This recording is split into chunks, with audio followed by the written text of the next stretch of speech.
पंखा. Good evening all of you. चला तर आपण आजचं आपलं जे काही सेशन आहे त्याची सुरुवात करूयात. ओके.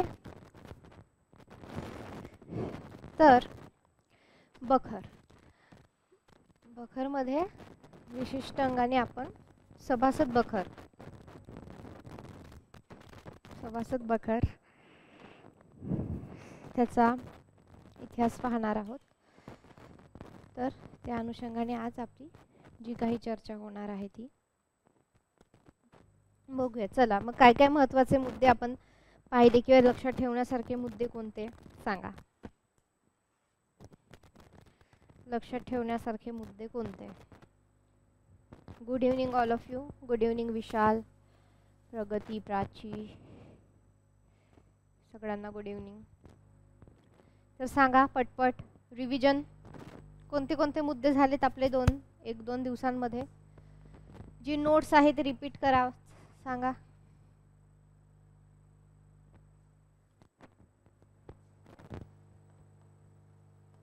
सभासद, पानिपतचे बखर, महाकाविदीचे बखर. तर काय आपण कोणकोणत्या नोट्स पाहिल्यात काल रिव्हिजन म्हणून? सांगा बरं. जे काही लिहून दिलंय ते सांगा. सांगा.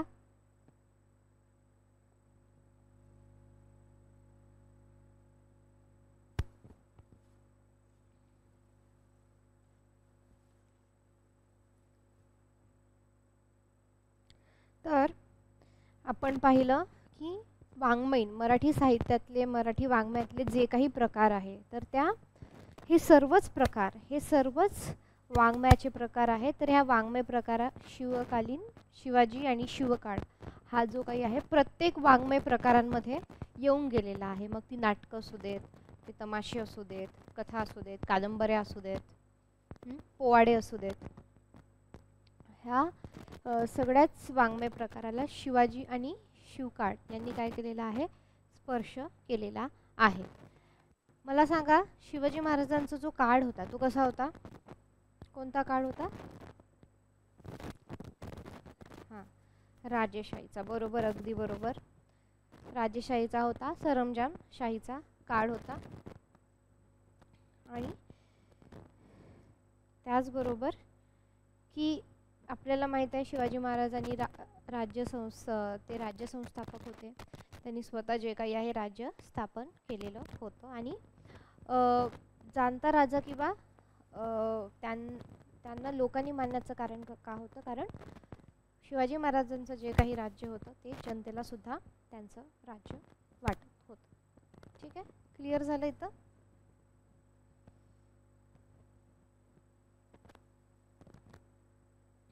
तर आपण पाहिलं होतं की पन्हाळगड जे आहे तर त्याला कोणी वेढा दिला होता? पन्हाळ असं येऊ शकतो सभासद बखरा त्याच्यावर. पन्हाळगडाला वेढा कोणी दिला होता? चला सांगा.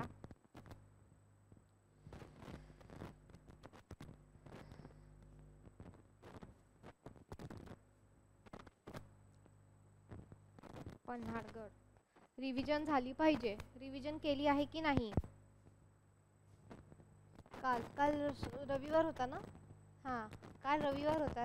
रविवार असून सुद्धा तुम्ही रिव्हिजन नाही केली. रविवार असून देखील रिव्हिजन केलेली नाही का?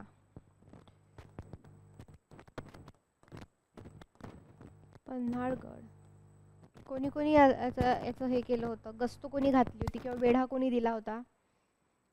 असंच मग पेपरमध्ये सुद्धा आपल्याला कन्फ्युजन होतं. सांगा.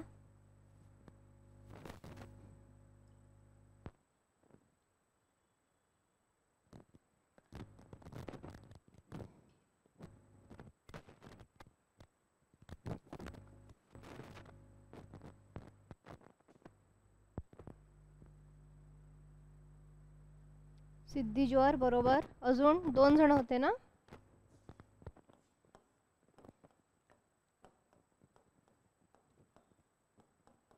आणि दुसरे कोण होते? फाजल खान. म्हणजे रिव्हिजन केलेली दिसत नाही. रिव्हिजन पाहिजे, शिकवून नोट्स लिहून ते बुकात तुमच्या जर तसेच्या तसे बुकमध्ये नोटबुकमध्ये जर पडून राहिले तर त्याला काही अर्थ नाही, म्हणजे =0 जोपर्यंत ते इथे जात नाही तोपर्यंत. त्याच्यामुळे काय आहे की ते तुम्ही पाठ करण्यापेक्षा लक्षात ठेवलं पाहिजे, ते खोलून पाहिलं पाहिजे पेज, किंवा क्लासला येताना काय शिकवलं आहे मागची 2 पानं उघडून पाहता आली पाहिजे आपल्याला. ठीक आहे. त्यानंतर तर मग आता याला आधी गेलेली व्यक्ती कोण होती, त्यांचं नाव होतं नेताजी पालकर. तर नेताजी पालकर काय की आधीच गेले होते की हल्ला करायला, त्यांना तो गड जिंकायचा होता ह्या अनुषंगाने, पण तो काही सक्सेसफुल झाला नाही, तो कामयाब किंवा यशस्वी झालेला नाही. ठीक आहे. तर हे मग जे नेताजी पालेकर होते, नेताजी पालेकर हे आधी गेले होते शिवाजी महाराजांच्या आधी.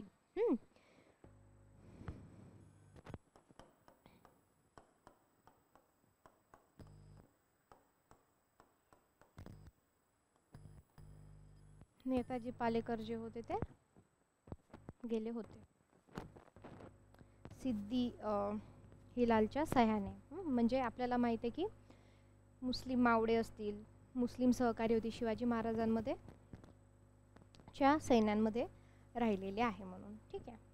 त्यानंतर काय झालं मग की शिवाजी महाराज तिथून पडून गेले विशालगडला, आणि मग खोटा शिवाजी कोण बनला होता, शिवानावी. मग जेव्हा असं जर तुम्ही असं थोडंसं याला चित्रामध्ये जर बसवलं, असं काढलं, त्याच्यानंतर काय झालं बाबा, मी शिवाजी महाराज पडून गेले, मग शिवाजी खोटा शिवाजी कोण बनला की शिवानावी.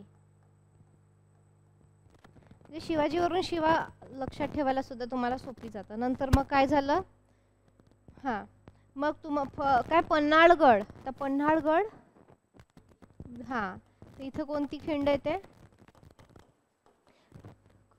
येते, घोडखिंड. आणि इथे कोणी हे होते, बाजीप्रभू देशपांडे इथे होते. ठीक आहे. म्हणजे जर तुम्ही असं मॅपनी लक्षात ठेवलं तर तुम्हाला खूप लवकर समजायला सोपी जाणार आहे. ठीक आहे. सिद्दी जोहर, फाजल खान, पन्हाळगड, ठीक आहे, नेताजी पालेकर, सिद्दी हिलाल, हे शिवानावी, ह्या प्रकारे. क्लिअर झालं इतकं? ठीक आहे.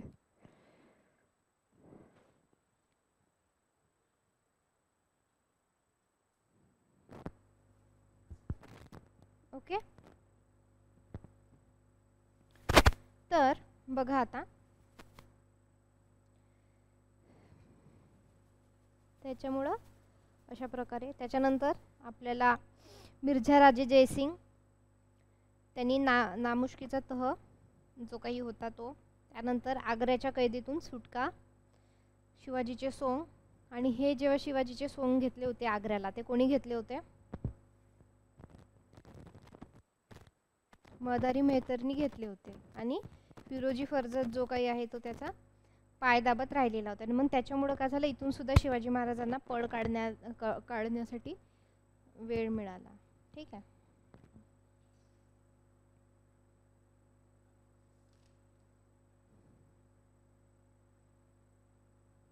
आणि आपण इतिहासाचार्य विका राजवाडे यांनी कोणत्या बखरीला प्रस्तावना लिहिलेली आहे, आपल्याकडे आता गुड. तर महिकावतीची जी काही बखर आहे हे महत्त्वाचं आहे. बघा, महकावितीची बखर,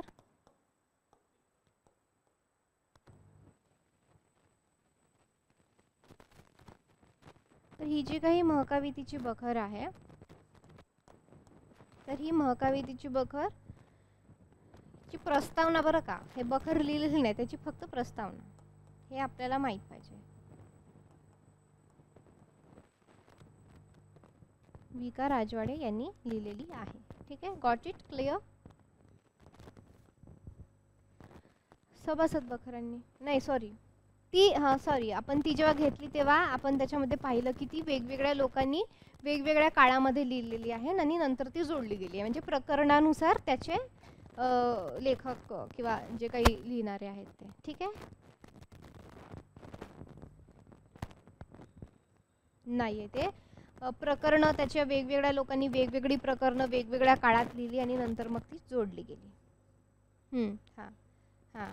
नाही नाही, ती प्रकरणातून जोडली गेलेली आहे.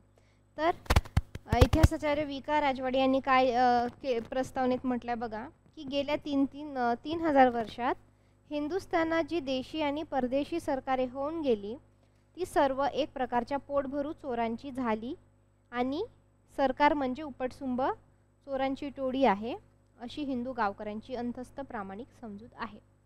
तेव्हा ज्या काळाचं जे काही वर्णन होतं तर ते वर्णन ह्या प्रकारे आलेलं आहे आपल्याला. ठीक आहे.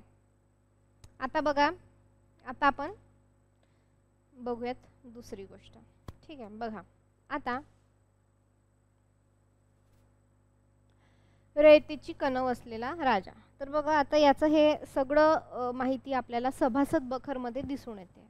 सभासद बखरमध्ये काय दिसून येतं की बघा, जसं आपण सुरुवातीला थोडंसं डिस्कस केलं होतं की पुणे हा जो काही प्रांत आहे शिवाजीचे वडील शहाजी पाहत होते आणि नंतर मग त्यांनी असं ठरवलं की बाबा शिवाजी महाराजांना सुद्धा इथे बोलवून घ्यावं, म्हणजे त्या अनुषंगाने किंवा त्या निमित्ताने काय करता येईल त्यांना ही जी काही व्यवस्था आहे पुणे प्रांताची किंवा पुणे भागाची प्रांताची, तेव्हा परागणा असा शब्द होता. तर पुणे परागणा म्हणजेच प्रांत. तर ही जी काही व्यवस्था आहे ती व्यवस्था पाहता येईल त्या अनुषंगाने शिवाजीच्या वडिलांनी त्यांना बोलवून घेतलेलं होतं आणि त्या काळामध्ये पुणे परागणामध्ये त्याची एक जहांगीरदारी सुद्धा होती.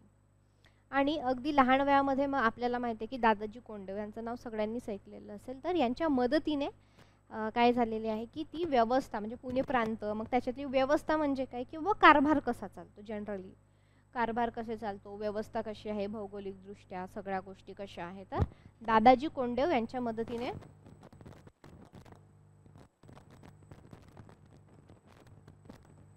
मदतीने काय केलेलं आहे त्यांनी ती व्यवस्था पाहायला आले. तर बघा आता तेव्हा पुणे जेव्हा त्या काळातलं जे काही पुणे होतं शिवाजी महाराजांचं काळ, तर त्याला एक प्रकारची सरहद होती. तर ती सरहद कशाची होती, मुघल आणि आदिलशाहीची सरहद होती. पुणे परागणा इथं लिहिलं तरी चालेल तुम्ही.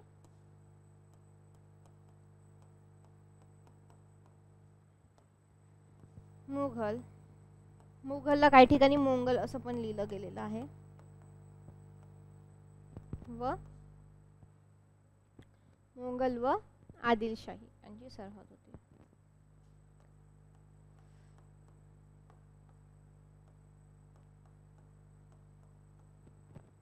लिहून घ्यायचं आहे व्यवस्थितपणे. चला लिहून घ्या सरहद कशी होती त्या याच्यामध्ये.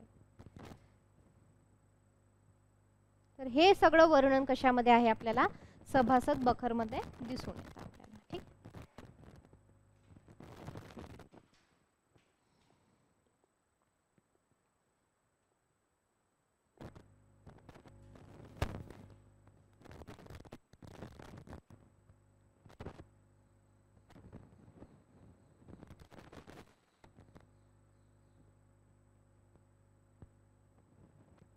AC लावायची आहे का तुम्हाला पाहिजे?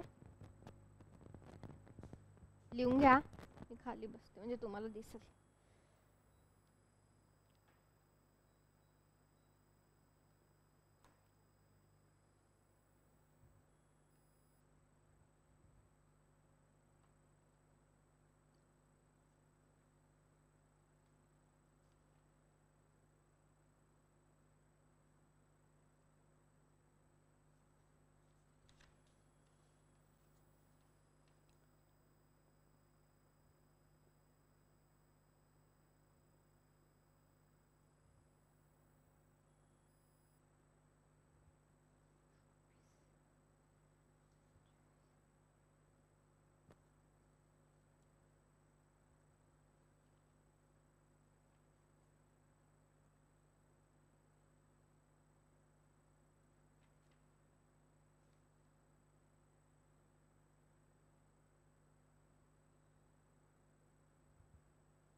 ठीक आहे, लिहून झालं.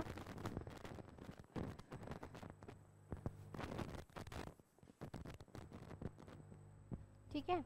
तर बघा आता याच्यामध्ये काय काय मग अजून वर्णन आलेलं आहे की त्या काळामधल्या ज्या काही स्वाऱ्या कशा होत्या, आक्रमणे कसे होते, त्यानंतर एक प्रकारचं ह्या ज्या काही सगळ्या गोष्टी आहेत तर त्याच्यातून त्या आलेल्या आहेत. तर मग आक्रमण कसे व्हायची, शहरे गावं भस्म होत होती, वस्त्या उजाड होत होतं, तर हे सगळं जे वर्णन आहे ते आपल्याला सभासद बखरमध्ये जे काही आहे ते दिसून येते की प्राणी, मग प्राण्यांनी कसं केलं, सैन्यांनी कसं केलेलं आहे. तर आता मग शेती आणि शेतकरी, तर शेतकऱ्यांच्या अशा अवस्थेमध्ये काय झालेलं आहे की शिवाजी महाराज व दादाजी कोंड ह्या मग ते जे मुलक जे होतं प्रांत, पुणे परागणा प्रांत मुलक, तर एकंदरीत काय आहे त्याची व्यवस्था ते पाहू लागले. आता उद्ध्वस्त झालेली गावे शिवाजीने कौलनामे घेऊन पुन्हा वसवली. नव्याने जमीन कसायला येणाऱ्या बी बियाणे देऊन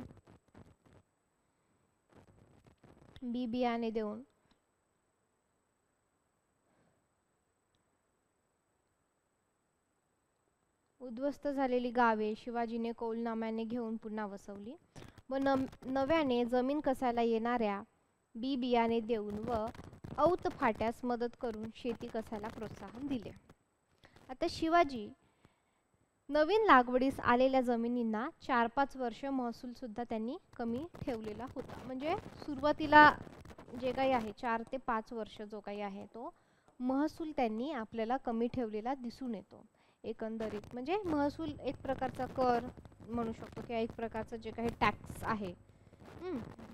टॅक्स म्हटलं की तुम्हाला लवकर कळेल करपेक्षा. तर जे कर आहे, टॅक्स आहे, तर आपल्याला एकंदरीत दृष्ट्या हा जो टॅक्स आहे तो इथे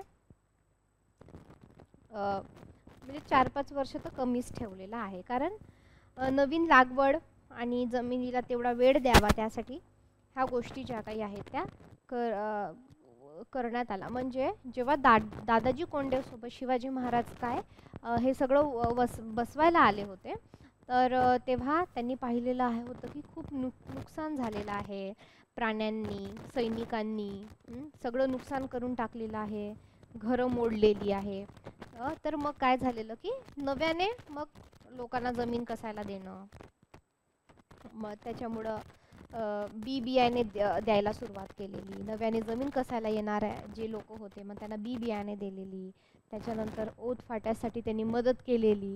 त्याच्यामुळे अशामुळं काय झालं की लोकांना प्रोत्साहन मिळालं आणि सुरुवातीला कर खूप कमी ठेवला, महसूल जो होता तो खूप कमी ठेवलेला होता. म्हणजे सुरुवातीची एक 4-5 वर्ष जर आपण पाहिली तर महसूल कमी ठेवला होता. कोणी? शिवाजी महाराजांनी. मन मानेल तसा वसूल करण्याचा जो काही शिरस्ता होता, जसं की राजे वतनदारांना सांगायचे जा आणि गावं लुटून या. मग वतनदार जे असायचे किंवा सावकार लोक ते काय करायचे, लोकांना हवं जितकं असेल तितकं ते ओरबाडून न्यायचे. ठीक आहे. तर हे मग जे मनमानी कारभार होता तर हा शिवाजी महाराजांमुळे याला कुठेतरी काय लागला, पूर्ण विराम जो काय आहे तो लागलेला आहे. जमिनी मग काय केल्या, मोजून घेतल्या आणि मोजलेल्या जमिनीचा महसूल मग निश्चित केला की ठीक आहे ना, तुम्ही कर भरताय पण त्याला काही आपण कोणत्या तरी म्हणजे समजा उत्पन्नावर किंवा जमिनीवर असेल तर ते त्यानुसार जितकं जास्त असेल किंवा जितकं कमी असेल त्यानुसार जे काही आहे कर असेल, महसूल असेल, ह्या सगळ्या गोष्टी ज्या काही आहेत त्या लागू केल्या जातात. तर त्यानुसार हे सगळं आता जमिनी मोजून घेतल्या आणि मग मोजलेल्या जमिनीचा जो काही आहे तो महसूल ठरवला आणि ठरलेला महसूलच वसूल करण्याचा दंड घालून दिला आणि तो अंमलात आला. तर जितकं ठरलंय ना त्याप्रमाणेच अगदी ना, जास्त काहीही नाही, अगदी त्याप्रमाणे. तर दुष्काळात महसूल माफ केला गेला. म्हणजे आता दुष्काळ जेव्हा पडला, ठीक आहे, म्हणजे बघा हे सुरुवातीचे जे वर्ष होती म्हणजे सेटअप व्हायला जेव्हा सगळं ओसाड झालेलं होतं तर त्याच्यामध्ये 4-5 वर्ष त्यांनी काय केला, महसूल कमी ठेवलेला होता. आणि समजा दुष्काळ पडला तर तेव्हा महसूल द्यायचा नाही, महसूल नव्हता तेव्हा. म्हणजे बघा एखाद्या सरकारने राज्य कसं चालवावं याची सुद्धा प्रेरणा जी काही आहे ती शिवाजी महाराजांच्या राज्यकारभारातून आपल्याला मिळते की बाबा दुष्काळामध्ये कसं करायचं, हे कसं करायचं. तर हे अशा अनेक गोष्टी, जरी आता शिवाजी महाराज जाऊन आपल्याला जवळपास एक 350-400 काळ लोटला, तरी त्यांचं जे काही एक राज्य कारभाराची जी काही प्रक्रिया आहे किंवा जी काही पद्धत आहे, तर इतकी ती सुसंगत आहे की ती आजच्या काळाला, आजच्या सरकारला सुद्धा काय आहे, ती लागू आहे. त्याच्यातल्या बऱ्याच अशा गोष्टी आहे की त्या घेण्यासारख्या आहे. आता दुष्काळात महसूल माफ केला, पिकलेच नाही तर शेतकरी देणार कुठून, हे समजावून घेऊन शिवाजी राजा वागला आणि उलट दुष्काळात शेतकऱ्याला मदत केली जाईल की बाबा ठीक आहे, आता घरी काही धान्यच पिकलं नाही, धान्य पिकलं नाही, त्याच्यामुळे पैसा येणार नाही, मग जे राज्याच्या तिजोरीमध्ये जे काही असेल तर त्याच्यातून काय आहे की त्याच्यातूनच उलट लोकांना मदत केली जाईल की बाबा निदान लोकांचं जे काही खाणं पिणं आहे, राहणं आहे, ते तरी त्या काळापुरतं जे काही आहे ते भागलं पाहिजे, ते त्या काळापुरतं काय झालं पाहिजे, भागलं पाहिजे. ठीक आहे, क्लिअर.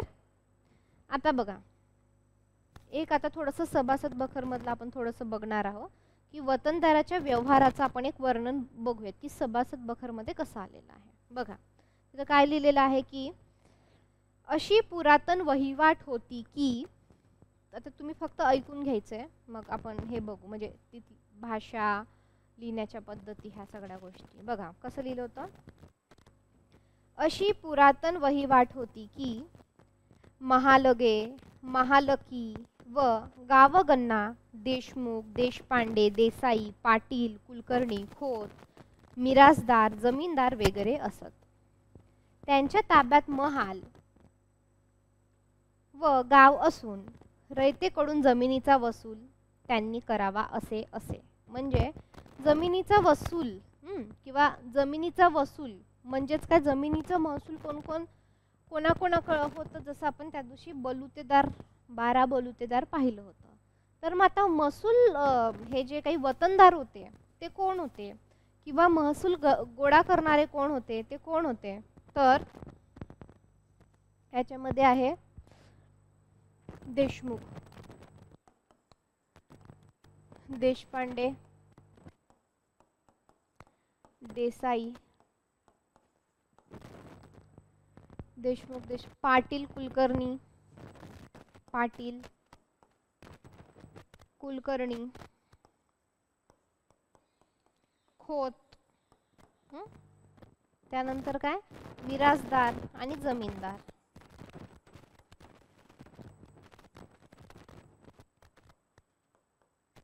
मिरासदार, जमीनदार. ठीक आहे, काय तर, आणि महालकी, महालगे.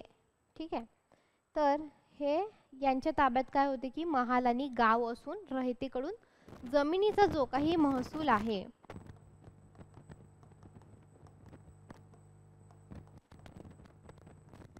तर जमिनीचा महसूल करण्याची जी काही जबाबदारी होती तर ती यांच्याकडे होती. ठीक आहे,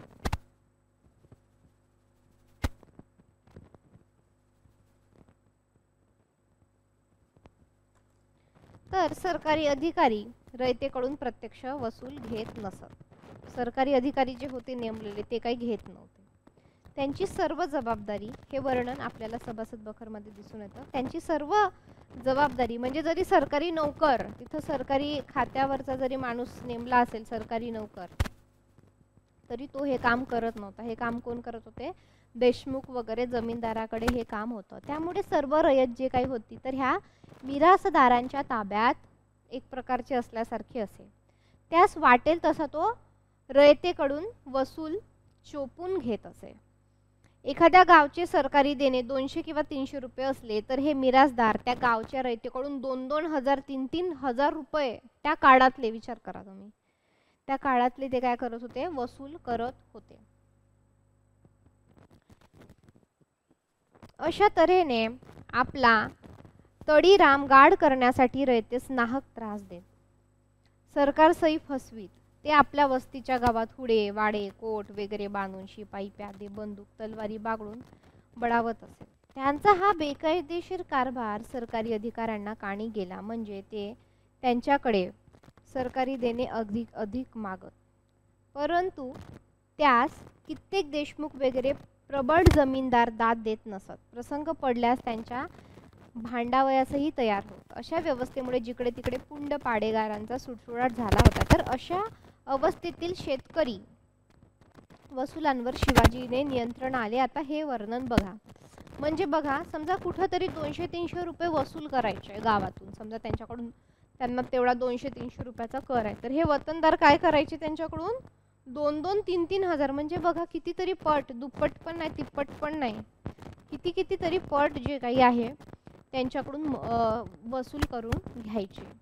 मग हे सगळं शिवाजी महाराज आल्यानंतर काय झालं, याला कुठेतरी आळा बसला आणि हे सगळं जे काही वसूल होते, कर होते, तर हे सगळं काय आहे नियंत्रणात आलेलं आपल्याला दिसून येतं. हे सगळं काय झालेलं आहे नियंत्रणात आलेलं आपल्याला दिसून येतं. तर बघा नंतर मग कशी अवस्था झाली आपण ते बघूयात. सभासद बखरच्या काही नोंदी त्यानुसार आपण बघूयात. बघा, स्वराज्यातील एकंदर जमिनीची मोजणी करून ती लागवड करणाऱ्याच्या नावाने नोंद महालकरांच्या दप्तरी असे. म्हणजे आता आपण वेगवेगळे पोस्ट बघतो, तलाठी आहे किंवा इतर ज्या काही वेगवेगळ्या पोस्ट आहेत, तलाठी असेल किंवा काय असेल, तर त्याच्यामध्ये आपल्याला काय दिसून आलं की स्वराज्यातील एकंदर जमिनीची मोजणी म्हणजे काय की सर्वात आधी काय करायचं आहे, जमिनी मोजायची आहे आणि जमिनीची मोजणी केली की त्याच्यानंतर काय आहे लागवड करणाऱ्या म्हणजे काय की तो जो शेतकरी आहे तर त्याच्या नावाने ती जी काही नोंद आहे ती महालकरांच्या दप्तरी असे. म्हणजे त्याला दप्तरी म्हणजे ऑफिस, दप्तर आपण म्हणतो ना हिंदी शब्द, तर ते आपण बघूयात की असे शब्द वगैरे याच्यामध्ये का आलेले आहेत. कारण शिवाजी महाराजांच्या काळामध्ये तेव्हा कोणती भाषा होती, कोणतं परकीय राजा होते, कोणाचे आक्रमण झाले होते आणि त्यानुसार जे काही आहे तर काही फरक पडलेला आहे का ह्या गोष्टींना, तर आपण ते याच्यामध्ये पाहणार आहोत. ठीक आहे, कळलं तुम्हाला इथपर्यंत?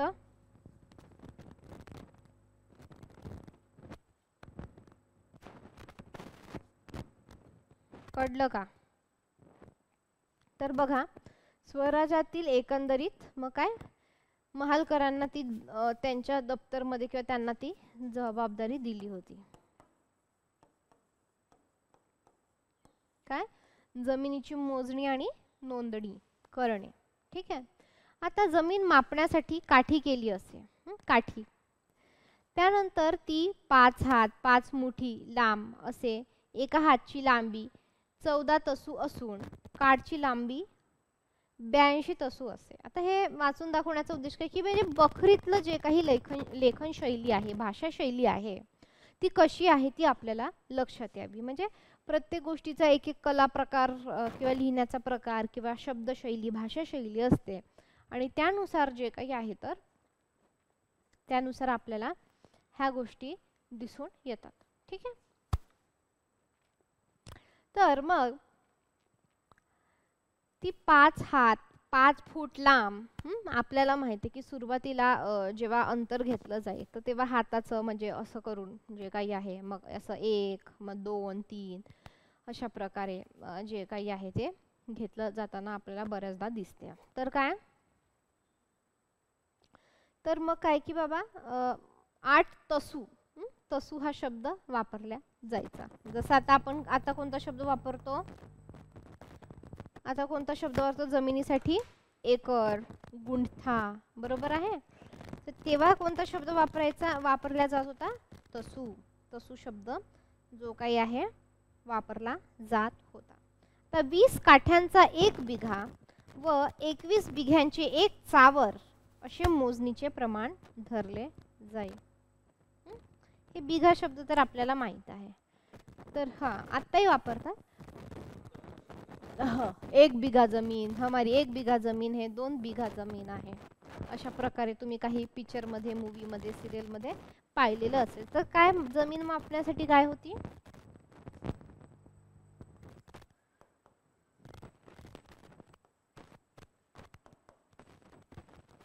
काठीने व्हायची. जमीन मोजणी कशाने केली जायची, काठीने केली जायची. आणि तो 20 काठ्या झाल्या अशा समजा 20 काठ्या, तर काय व्हायचं 1 बिघा.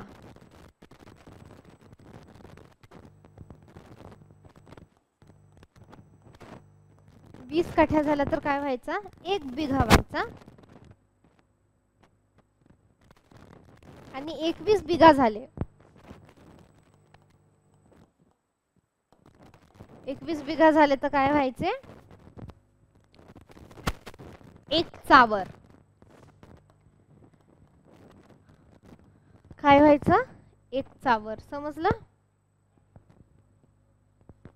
तर ते त्यानुसार, त्या काळातल्या अनुसार असेल. 1 काठी, त्यांचं एक माप असेल ते काठी. ठीक आहे.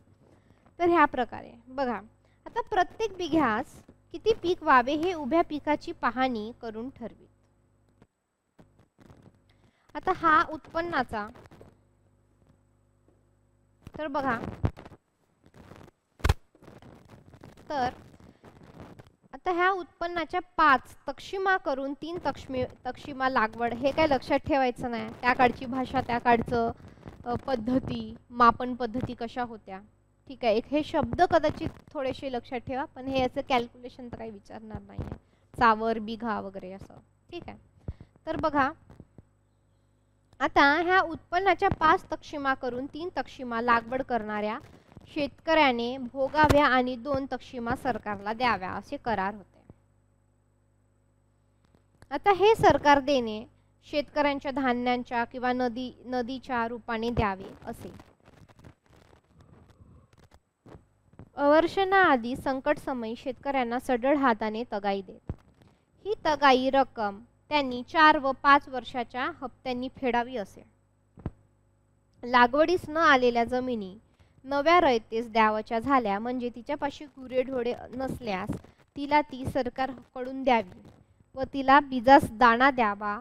पीक होईपर्यंत निर्वाहासाठी धान्य व पैका द्यावा आणि 2-4 वर्षांनी हा ऐवज उचकून घ्यावा. ह्याप्रमाणे रयतेस कौल देऊन जमिनी इस्तव्याने दिला व बहुतेक सुपीक जमीन लागवडीसाठी आणली. उत्पन्नाचा आजमास पाहून रयतेवर कर बसवावा आणि जुलूम असा कोणी करावर करू नये अशी अधिकारात सक्त ताकीद दिली होती. तर बघा, ही जी काही भाषा आहे, तर ही आहे सभासद बखरीतली भाषा. आणि दुसरं पाहिलं तर याच्यातले काही जे शब्द आहेत ते असे आपल्याला थोडे वेगळे वाटतात. तर ते का वेगळे वाटतात, कारण शिवाजी काळामध्ये जी कोणती भाषा चालत होती ती कोणती होती, शिवकालीन भाषा. किंवा कोणत्या भाषेचा प्रभाव होता, तर ती होती फारसी. कोणती होती, फारसी. त्याच्यामुळे आपल्याला असे थोडे हिंदी, उर्दू सारखे काही काही शब्द दिसतात. कारण याचं कारण काय, फारसी कुठून आली बाबा, तर आपल्याला माहिती आहे वेगवेगळे आक्रमणी झालेले आहेत, वेगवेगळ्या गोष्टी झालेल्या आहेत. तर त्यानुसार जे काही आहे आपल्याला ह्या गोष्टी इथे दिसून येतात. कळालं इथपर्यंत? तर ह्या गोष्टी आपल्याला इथे दिसून येतात. क्लिअर?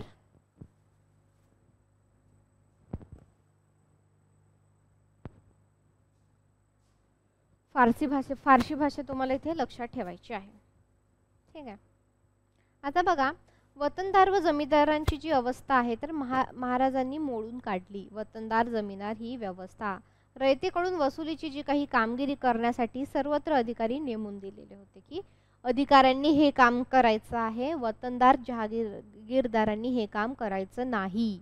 पूर्वीच्या जमीनदारांनी व मिरासदारांनी रयतेला कोणत्याही बाबतीत काडी इतका त्रास देऊ नये अशी त्यांनी काय केलेली होती, सक्त अशी ताकीद दिली होती. कोणी दिली होती? शिवाजी महाराजांनी.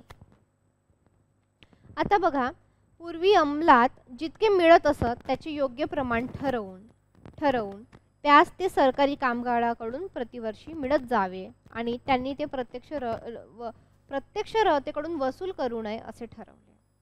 तर हा जो सरकारी उत्पन्नाचा ठरीव अंश त्यांनी कोणतीही जोखीम शिरी न बसवता त्यांना मिळत असे की बाबा तुम्ही जमा करा आणि काय आहे की वर्षभराचं जसं म्हणजे तुमचं जसं आता पेमेंट ठरलेले आहेत अगदी त्याप्रमाणे की तुम्ही जमा करा, द्या आणि मग त्याच्यातलं जे काही तुमच्या पगार रुपी सारखं जे काही असेल ते आम्ही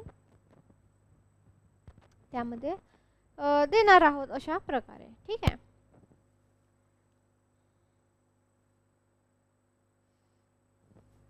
आता त्या सरकारातून प्रतिवर्ष मंजुरी मिळावी लागेल. त्यामुळे त्यांच्या वतनावर पुरा दाब बसून रयत त्यांच्या कचाट्यातून साफ सुटली. कोणाच्या? वतनदारांच्या, जमीनदारांच्या. ठीक आहे. सुखी आणि नंतर स्वतंत्र झाली. हे सगळं कोणामुळे शक्य झालं? शिवाजी महाराजांमुळे. आता रयतेस गुलाम करणाऱ्या ह्या देशमुख, देशपांडे वगैरे ग्रामाधिकाऱ्यांचे वाडे हुडे कोट पाहून महाराजांनी जमीनदोस्त केले. हे सगळं त्यांनी मोडकळीस आणलं आणि त्यांचे जे काही इतर असलेले धंदे करू नयेत व त्यांनी रयतेसाठी साधी घरे बांधून राहावे असा हुकूम सोडला की तुम्ही असं वेगळं नाही राहू शकत. ते सगळं मोडून काढलं. कोट बूट सूट असं राहायचं नाही. जशी नॉर्मल जनता राहते, जसे सगळे सामान्य राहतात तसं तुम्ही राहा. तुम्ही महालात राहणार आणि बाकीची जनता अशी राहणार. तर ही जी काही पद्धत होती ती महाराजांनी मोडून काढली होती. तर तुम्ही सुद्धा कसं राहायचं आहे? जनतेसारखं राहायचं आहे. शेतकऱ्यांची व त्यांच्या शेतीची अशी काळजी करणाऱ्या वाहणाऱ्या राजांसंबंधी रयतेला मग प्रेम का नाही वाटणार? शिवाजीचे कार्य टिकले पाहिजे व वाढले पाहिजे असेच त्यांना वाटत होते रयतेला. हे अशी कारणं होती की त्यांच्यासाठी त्यांनी विचार केलेला होता. रयतेच्या जीवनामध्ये जे काही त्यांनी बदल आहे ते बदल त्यांनी घडवून आणलेले होते. त्याच्यामुळे शेतकरी रयतेचा कोवडा पोरगा तर मग खबरदार जर वगैरे का नाही म्हणणार. तर रयत राजाशी कशी वागते हे राजा रयतेशी कसं वागतो यावरून ठरते. राजा रयतेची एकपट काळजी करू लागला तर रयत राजाला किती दसपट काळजी करते. राज्य ही आपली खाजगी मिळकत नाही नसून ती काय आहे? जनतेची अमानत. म्हणून काय म्हटलं जाते? सरकारी नोकर जे सरकारी याच्यावर असतात, हुद्द्यावर असतात किंवा जे सरकारी नोकरीवर असतात, तर ते काय म्हणतात की ते काय असतात? सरकारी नोकर असतात. की बाबा आम्ही इथे जनतेसाठी बसलेलो आहोत, जनतेची कामं करण्यासाठी बसलेली आहोत. जनता ही आमच्यासाठी सर्वश्रेष्ठ आहे. बरोबर आहे? या प्रकारे.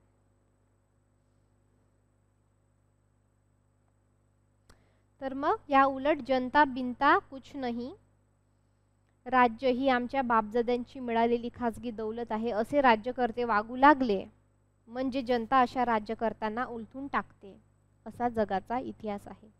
म्हणून काय? जनता तुम्हाला निवडून देतीये एखाद्या व्यक्तीला, तर त्या व्यक्तीला किंवा त्या व्यक्तीकडून त्या जनतेला अपेक्षाच असणार आहे की जे काही प्रशासन आहे ते व्यवस्थित चाललं गेलं पाहिजे, जे काही राज्य आहे ते योग्य पद्धतीने सांभाळलं गेलं पाहिजे.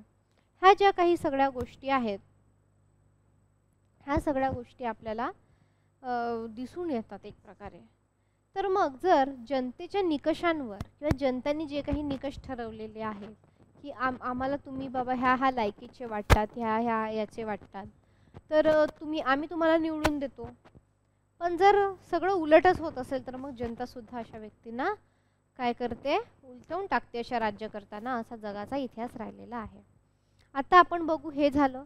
आता महाराजांनी स्त्रियांविषयी काय काय केलेलं आहे त्यांच्यासाठी. स्त्री आपण पाहिलेलं आहे की आधी काळापासूनच काय आहे? शूद्रादी म्हणजे शूद्रांपेक्षाही खालचं, म्हणजे कसं वर्णन केलेलं आहे स्त्रियांचं? शूद्रादी शूद्र असं वर्णन आलंय. तर स्त्रिया शिवाजी महाराजांनी आपण स्त्रियांची अब्रू असं एक पाहणार आहोत की त्यांनी काय काय केलेलं आहे म्हणून.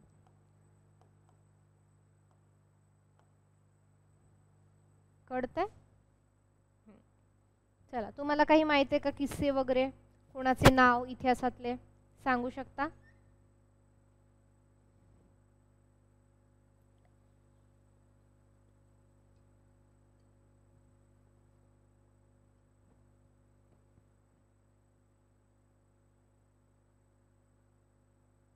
आता बघा, शिवचरित्रामध्ये सुद्धा काही ज्या बाबी दिलेल्या आहेत, काही गोष्टी ते निर्विवाद आहे, म्हणजे त्याबद्दल काही वादच नाही, शंकाच नाही. पण तरीही आपल्याला त्या गोष्टीचं जे महत्त्व आहे ते व्यवस्थितपणे ध्यानात घ्यायला पाहिजे. आता काय आहे ते आपण बघूया. तर बघा, स्त्रियांच्या अब्रू म्हणजे इज्जत. स्त्रियांच्या अब्रूसंबंधी शिवाजी महाराजांचा दृष्टिकोन एक अशी बाब आहे की म्हणजे फक्त रयत महसूल ह्या सगळ्या गोष्टी नाही, त्यांनी काय केलं, स्त्रियांकडे सुद्धा विशेष अंगाने जे काही आहे ते लक्ष दिलेलं आपल्याला महाराजांनी दिसतं. आता शिवाजी महाराजांच्या काळी आणि सरंजामशाहीच्या एकूणच काळातच स्त्रियांच्या अब्रूला, विशेषतः गोरगरिबांच्या ज्या काही स्त्रिया होत्या त्यांच्या अब्रूला किंमत नव्हती. राजे रजवाडे व राजपुत्र तर सोडा, पण सरदार, वतनदार, देशमुख, पाटील यांच्या दृष्टीने गोरगरिबांच्या लेकी सुना म्हणजे त्यांना हव्या त्यावेळी उपभोगण्याच्या वस्तू होत्या. दिवसाढवळा त्यांची अब्रू लुटली जात होती. आणि तो जो काळ होता तो असा होता की त्या वेळेमध्ये त्या काळात कोणाकडे दाद मागता येत नव्हती. ज्यांच्याकडे कोणाकडे दाद मागायला जाणार, कारण ज्यांच्याकडे दाद मागायचे तेच अब्रू लुटायचे. अब्रू लुटणाऱ्यांना मान मरात्मक अन पदव्या देत होते. तर मग समजा काही कमी जास्त झालं कोणाकडे जाणार, कारण तीच लोक तशी आहेत. मग मागणार कोणाला, म्हणजे काय आहे, एक प्रकारची अन्यायी आणि भ्रष्ट अशी काय आहे समाज रचना जी काही आहे आपल्याला दिसून येते. तर बघा असंच आपल्याला एक किस्सा आपण बघणार आहोत. रांझा म्हणून गाव होतं, रांझाच्या पाटलाची गोष्ट आपण एक बघूया इथे. ठीक आहे, बघा आता रांझाच्या पाटलाची एक गोष्ट आहे, ती प्रसिद्ध आहे, ते तुम्हालाही माहित असेल, पण आपण बघू. ठीक आहे, अशा 2-3 गोष्टी आपण याच्यामध्ये बघणार आहोत. तर गावचे वतनदार पाटलाने गरीब शेतकऱ्याच्या तरण्या-ताठ्या पोरीला दिवसाढवळ सगळ्यांसमोर उचलून नेलं आणि तिच्यावर बलात्कार केला. आणि माती झालेल्या जिण्यापेक्षा मरण भरून त्या पोरीनी जीव दिला. आणि सारा गाव हडहडला पण मुकाच राहिला. म्हणजे कोणाची हिंमतच होईना बोलायची, अन्यायाविरुद्ध बंड करायची, कारण कोणासमोर करणार, का करणार, कशी करणार. मग काय झालं, तेव्हा तो रिसेंट काळ होता शिवाजी महाराजांचा, आणि मग ही गोष्ट काय झाली, शिवाजी महाराजांच्या कानी ही गोष्ट गेली. पाटलांच्या मुसक्या बांधून त्यांना काय केलं, पुण्याला आणलं. मुसक्या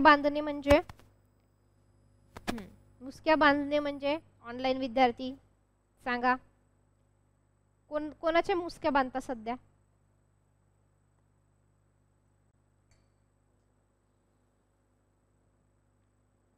अगदी बरोबर, जे बाकीची परीक्षा वगैरे देत असाल सरळ सेवा, तर तुम्हाला असं येऊ शकते मुसक्या बांधणे. मुसक्या बांधणे याचा अर्थ आहे तोंड बांधणे. आपल्याकडे जनरली बैलांचे तोंड बांधले जातात. का बांधले जातात? बरोबर, अगदी. तर खाऊ नये त्यासाठी. शेतामध्ये नांगरणी करताना तर असं हे एक पद्धत आहे. आणि बैलांची एक पद्धत असते, आपल्या सगळ्यांना माहिती आहे की ते त्यांचं खाणं वेगळ्या पद्धतीचं असतं. ते काय करतात, पहिले खाऊन टाकतात गिळल्यासारखं, आणि नंतर मग बसल्यानंतर ते पोटातलं तोंडात काढून परत चावतात. त्याला काय म्हणतात? त्याला एक शब्द आहे. कोणता शब्द आहे?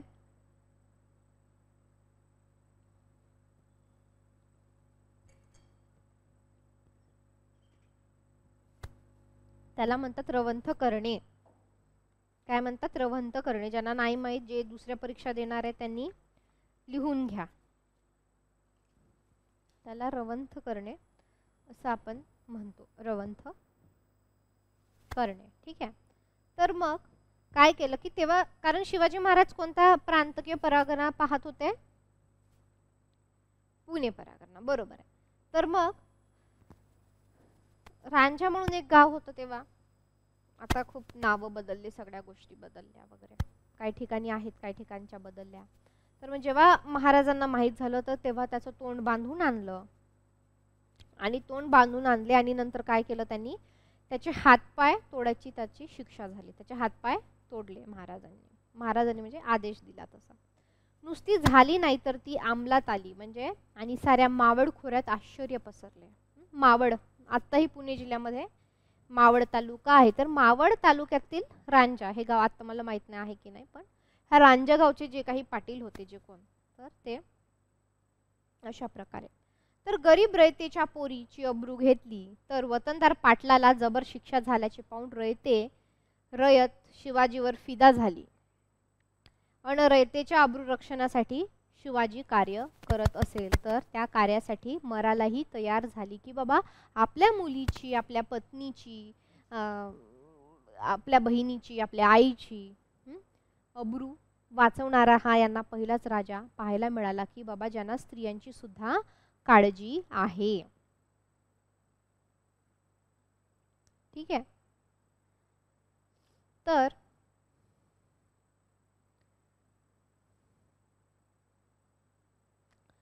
आता आपण दुसरी एक कथा बघूया. तर बघा साधारण 1678 सालची ही गोष्ट आहे. तर सखुजी गायकवाड. तर सखुजी गायकवाड हे एक सेनापती होते आणि एक बेडवाडीचा किल्ला होता. बेडवाडीचा किल्ला.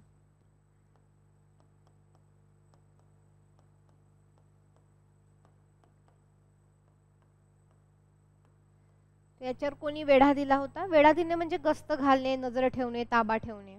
ठीक आहे. सखुजी गायकवाड.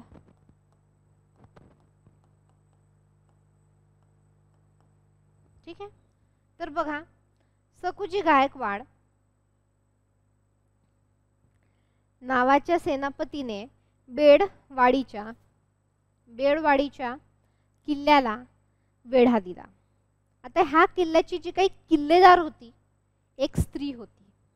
वेढा दिला पण किल्लेदार म्हणजे किल्लेदार म्हणजे जिचे किल्ला ज्याच्या हाती आहे किंवा ताबा ज्याच्या हाती आहे ती.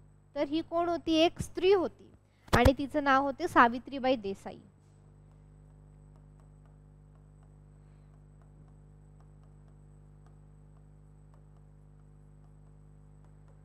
काय नाव होतं? सावित्रीबाई देसाई असं नाव होतं. तर ह्या बहादूर स्त्रीने 27 दिवस किल्ला लढवला. किती दिवस? जवळपास एक 27 दिवस हा म्हणजे लढवला. ती पण किल्लेदार असल्यामुळं. पण सखुजीने शेवटी किल्ला जिंकला आणि विजयाच्या उन्मादात सूड भावनेने म्हणजे दोघांमध्ये लढाई झाली असेल किंवा काय, मग हा जिंकला कोणी? सखुजी गायकवाड. आणि त्याच्या मनात एक सूड होता की बाबा एखादी स्त्री किल्ला कशी जिंकते आणि लढते कशी आणि किल्लेदार कशी राहिली. तर तो तर जिंकला पण त्याच्या मनामध्ये काय झालेलं की अहंकाराची जी काही भावना आहे तर ती अहंकाराची भावना निर्माण झाली आणि त्या भावनेतून त्याच्यातून काय एक सूड भावना निर्माण झाली. सूड घेणे म्हणजे काय? बदल्याची भावना निर्माण झाली. आणि ह्या सूड भावनेने त्यांनी काय केलं की सावित्रीबाईवर बलात्कार केला. आता ही बातमी ऐकून मग शिवाजी महाराजांपर्यंत गेली. ही बातमी ऐकून त्याने सखुजी गायकवाडचे डोळे काढायला लावले आणि त्याला जन्मभर तुरुंगात डांबले. तर बघा आपल्या विजयी सेनापतीने शत्रू असलेल्या स्त्रीवर बलात्कार केला म्हणून गय केली नाही. म्हणजे तसं पाहिलं तर सहकारी कोणाचे होते? हे गायकवाड जे आहेत सखुजी गायकवाड ते कोणाचे सहकारी होते? शिवाजी महाराजांचे सहकारी किंवा सेनापती होते. आणि हे जे काही होती सावित्रीबाई देसाई एक प्रकारची शत्रू असलेले हे होते, शत्रू असलेली स्त्री होती. पण हे केलं आपल्या स्त्री शत्रूवर असं केलं आणि ती स्त्री असल्यामुळं शिवाजी महाराजांनी त्याची हयगय केली का? आपल्या सहकार्याची नाही, की तुम्ही असं करू शकत नाही, तुम्ही असं अन्याय आणि अत्याचार स्त्रियांवर करू शकत नाही, अशी शिवाजीची भूमिका होती. स्त्रियांची इज्जत कायम राखली गेली पाहिजे, मग ती कुणीही असो, मग ती शत्रू स्त्री असो, आपली दुश्मन असो, कोणीही असो, तुम्ही तिची इज्जत जी काही आहे राखली. लढाई करा, जे काही आहे ते करा, पण स्त्रियांची जी काही इज्जत आहे ती राखली पाहिजे, अशा विचारसरणीचे कोण होते? शिवाजी महाराज होते. कल्याणच्या सुभेदाराची सून. त्याच्यानंतर एक तिसरा आपण घटना पाहणार आहोत. म्हणजे महाराजांकडनं किती घेण्यासारखं आहे की म्हणजे आपला समजा एखादा शत्रू असेल, म्हणजे आपला म्हणजे एखादा शत्रू असेल तर दुश्मन, दोन दुश्मन असेल तर असं वाटतं त्यांना आपण याचं काय करावं काय नाही. पण महाराजांचं तसं नव्हतं की स्त्री म्हणजे त्यांच्याबद्दल आदर, रिस्पेक्ट. आणि आपला जरी सहकारी असेल, आणि आपल्या सहकार्याने काहीतरी अन्याय अत्याचार केलेला आहे तर मग त्याची हयगय नाही. आता बघा, कल्याणच्या सुभेदाराची सून दरबारात हजर केल्यानंतर तिच्या संबंधी गैरउद्गार न काढता व गैरव्यवहार न करता तिची चोडी बांगडी करून पाठवण्याची कथा तर ही सगळ्यांच्या काव्याचा म्हणजे याच्यावर कविता झालेल्या आहेत की कल्याणचे सुभेदार त्याचे यांच्याबद्दल सुद्धा आता त्या काळामध्ये सगळं राज्य स्वराज्य याच्यासाठी प्रत्येकाला जिंकायचं आहे, प्रत्येकाला आपली सत्ता प्रस्थापित करायची आहे. ठीक आहे. तर अशा वेळी कल्याणचे सुभेदार म्हणजे जेव्हा ते दुश्मन होते आणि मग ती म्हणजे कुठून तरी काहीतरी लढायातून किंवा कुठून तरी ते किडनॅप झाली असेल किंवा आली असेल तर मग त्यांना राज दरबारी काय केलं, हजर केलं. पण ती आपल्या दुश्मनाची सून आहे म्हणून ते काय पण करू शकले असते बदला घेण्यासाठी. बरोबर आहे. आपल्या दुश्मनाची सून आपल्या डोळ्याच्या प्रत्यक्ष समोर आहे तर मग बदला पण घेऊ शकले असते, ब्लॅकमेल करू शकले असते, काही पण करू शकले असते महाराज.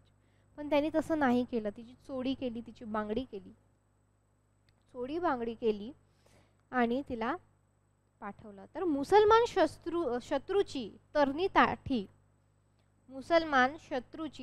ताठी अन देखणी सून पाहून आईची आठवण व्हावी अन आपली ही आई इतकी सुंदर असती तर काय झाले असते असे उद्गार निघावेत. ह्या चारित्र्य संपन्नता आणि सौंदर्य संबंधीचा निरोगी दृष्टिकोन असावा लागतो. तो महाराजांकडे होता. आजच्या भटभुंजा तथाकथित शिवभक्त वतनदार समोर अन राजासमोर अशी कोणी सुंदर स्त्री आली असती तर त्यांनी काय उद्गार काढले असते अन काय केले असते याची कल्पना करून पहा. म्हणजे खरा शिवाजी अन खोटे शिवभक्त जे काही आहे यांच्यातील फरक आपल्याला कळेल. तर आता आपण सध्या न्यूजपेपरमध्ये दर 2-4 दिवसाला किंवा रोज म्हटलं तरी चालेल नाही का, म्हणजे अशा किती अन्याय अत्याचार बलात्कार याच्या बातम्या जे काही आहे ते बघत असतो आणि आपण बघतो महिनोन्महिने वर्षानुवर्ष त्याचा काही तोडगा लागत नाही, त्याचा काही तोडगा लागत नाही. ठीक आहे. लढाईत किंवा लूट करताना मुसलमान किंवा हिंदू कोणत्याही धर्माच्या स्त्रिया हाती आल्या तर त्यांना तोशीच लागता कामा नये. तोशीच म्हणजे धक्का सुद्धा त्यांना लागता नये, त्यांना त्रास होता कामा नये अशा सक्त आज्ञा शिवाजी महाराजांनी दिलेल्या आहेत. आणि त्यांचा अंमल देखील नुसत्या आज्ञाच दिल्या का असं करायचं तसं करायचं नाही, तर ते अंमल देखील त्यांनी करून घेतलेल्या आहेत असे महाराज होते. त्या काळात हिंदू व मुसलमान राजे रजवाडे इनामदार यांची लढाईला जाताना जनानखाने बटकिनी कुणबिनी कलावंतनी बरोबर नेण्याचा रिवाज होता.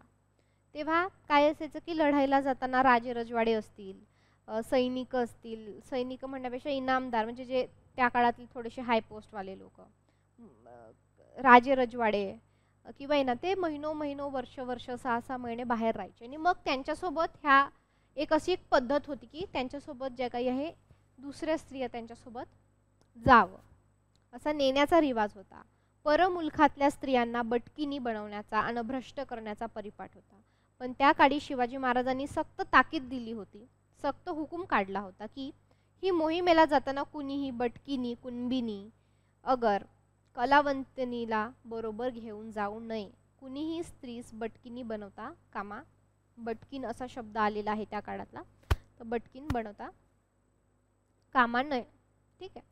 आता 21व्या शतकाच्या उंबरठ्यावर असलेल्या भारतीय पुरोगामी न्यायी महाराष्ट्र राज्यात आजही स्त्रियांवर आपल्याला बलात्कार होताना दिसतात आणि बलात्काराकडे दुर्लक्ष करणारे इतकेच नव्हे तर बलात्कार करणाऱ्या पाठीशी घालणारे शिवाजीच्या नावाने काय आपल्याला जय जयकार करताना दिसतात. आणि आपण शिवाजीचे वारसदार आहोत, आपण शिवाजीच्या कशा जातीचे आहोत म्हणून सांगत फिरतात. आणि समजा शिवाजी जर आज आला तर ह्या शिवभक्तांचे काय होईल, तुम्ही यांचा विचार केलेला आहे का? म्हणजे असा शिवाजी महाराज की जो बलात्कार झाल्यानंतर स्त्रियाची बेअब्रू झाल्यानंतर त्यांचे हातपाय तोडून टाकतो, त्यांचे डोळे काढून टाकतो, त्यांना जगू देत नाही, त्यांना मृत्यूदंडाची शिक्षा देतो. आणि जर हे शिवाजी महाराजांचे म्हणजे बरेच जण आपल्याला दिसतात की त्यांना शिवाजी महाराजांच्या कर्माविषयी गुणांविषयी काही माहीत नाही, फक्त त्या जातीत जन्मल्यामुळे ते काय समजतात स्वतःला शिवभक्त समजतात. पण समजा त्यांनी त्यांचं वागणं पाहून जर शिवाजी महाराज आज प्रकटले तर त्यांचं काय होईल, तर लेखक म्हणतात हे खूप असा चिंतनीय विषय आहे. ठीक आहे. आता आपण थोडंसं भाषेबद्दल बोलूया. बघा, साहित्य जेव्हा आपण म्हणतो तर भाषा शैली, भाषा ही अत्यंत महत्त्वाची आहे. तर त्या काळामध्ये राज्यकारभाराची कोणती भाषा होती आपण ते बघू आणि कसं चालायचं सगळं ते बघू. चला सांगा, तुम्हाला काय वाटतं आतापर्यंत आपण जे जे वाचलं कोणती भाषा आहे, काय आहे? चला सांगा पटकन, भाषा कोणत्या आहेत?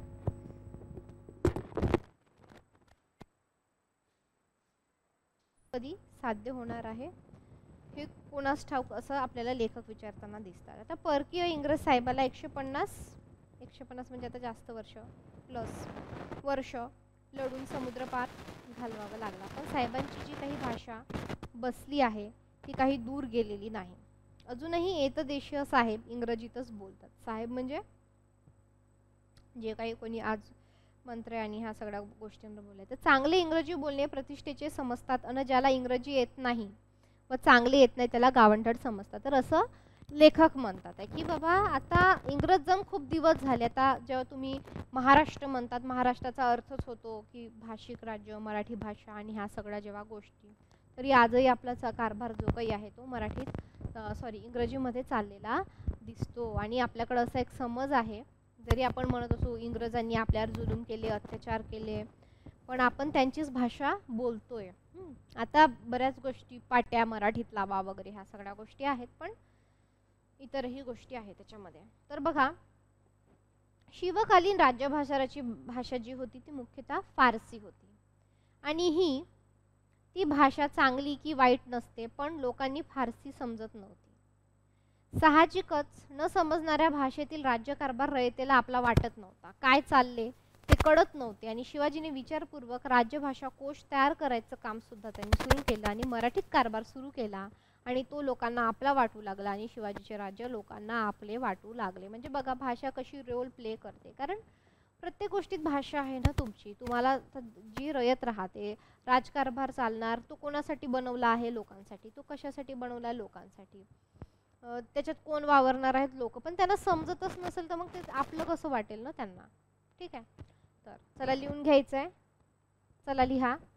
शिवकालीन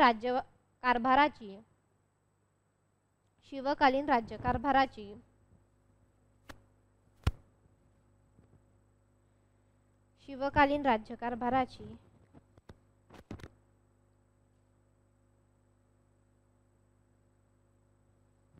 भाषा मुख्यत्वे फारसी होती.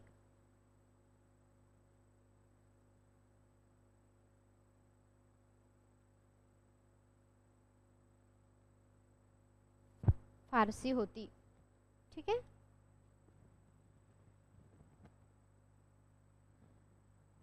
पण रयतेला ती भाषा समजत नव्हती. आता बघा, भाषा ही चांगली का वाईट असं नसतेच. कोणती भाषा श्रेष्ठ कनिष्ठ, पण ती लोक जिथे राहतात त्या लोकांना ती भाषा समजणं महत्त्वाचं आहे. पण लोकांना फारसी भाषा किंवा रयतेला फारसी भाषा समजत नव्हती. नंतर लिहा. साहजिकच न समजणाऱ्या भाषेतील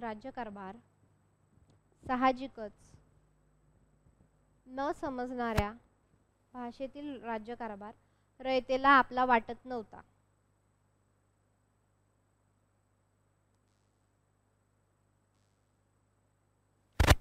शिवाजी महाराजांनी विचारपूर्वक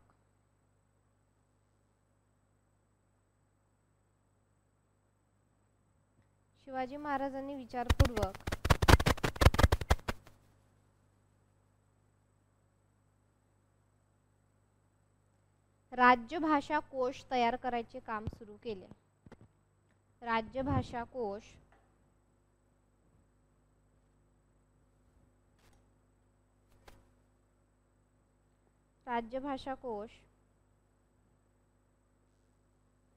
तयार करण्याचे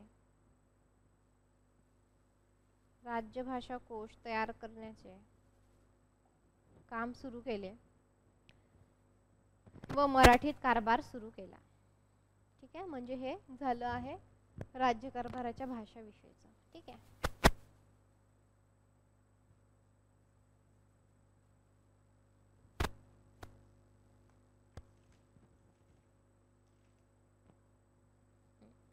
तर बघा नेक्स्ट, आता रयतेच्या सामान्य गोरगरीब जनतेला, लेकी सुनेंना अमृतसंबंधी शिवाजी महाराजांचा जो काही दृष्टिकोन आहे तो जसा त्या काळातील इतरांपेक्षा वेगळा होता, तसेच रयतांच्या संपत्ती संबंधी सुद्धा त्यांचा जो काही दृष्टिकोन राहिलेला आहे तो वेगळा राहिलेला आहे. आपण तो बघूया कसा. आता बघा, रयतेची जी काही संपत्ती होती, म्हणजे कुणाचीही रयतेची जी संपत्ती आहे याचा अर्थ हा नाही ना की ते कोणी उठला सुटला आला आणि त्यांची संपत्ती जी काही आहे ती लुटली, त्यांच्या वस्तू घेतल्या आणि निघाला.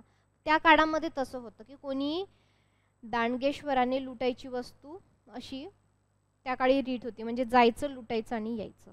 त्या काळी सारख्या लढाया होत होत्या, पायदळ घोडदळ सैन्य सारखे एका ठिकाणावरून दुसऱ्या म्हणजे पायानी जाणारं सैन्य म्हणजे त्याला म्हणतात पायदळ, आणि घोडदळ म्हणजे घोड्यावरून जाणारं जे सैन्य असतं त्याला घोडदळ असे म्हणतात. तर हे सैन्य काय करायचे की गावातून जायचे, गावात गावात गावात जायचे किंवा मग गावाला गेले तर मुक्कामी पण राहायचे. आणि रयतेच्या संपत्तीचे काय व्हायचे बघू. उभ्या पिकातून घोडदळ जे होतं, घोडदळ म्हणजे सैनिक घोड्यांनी जातात ते घोडदळ, ठीक आहे. तर मग उभ्या पिकामधून काय आहे की घोडदळ जे काही आहे ते सुसाट जायचं आणि वर्षभर राबून जे काही घामाने पोसलेले आणि हातातोंडाला आलेले जे काही तयार पीक असायचं, म्हणजे दिवस रात्र मेहनत करून कष्ट करून जे काही पीक आलेलं आहे तर ते काय व्हायचं, बघता बघता ते घोडदळ शेतात घालायचे आणि ते पूर्ण भुईसपाट व्हायचं, खराब होऊन जायचं ते सगळं पीक, जमीन पण खराब व्हायची आणि ते सगळं पीक पण.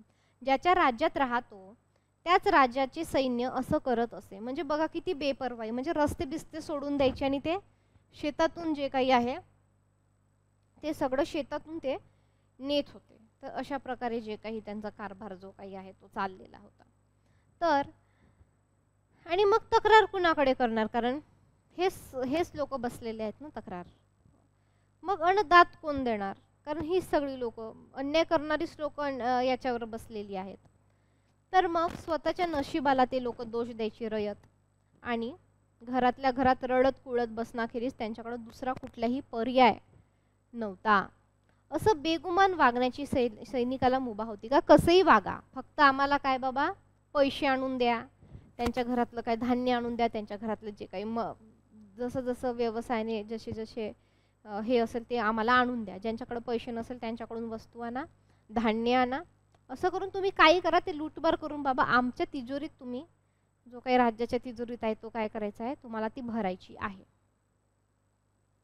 त्या काळात शिवाजीने सैन्यांना जे काही सैनिक होते त्या काळामध्ये, तर शिवाजी महाराजांनी त्या सैनिकांना काय केलेलं होतं की आदेश दिलेले होते.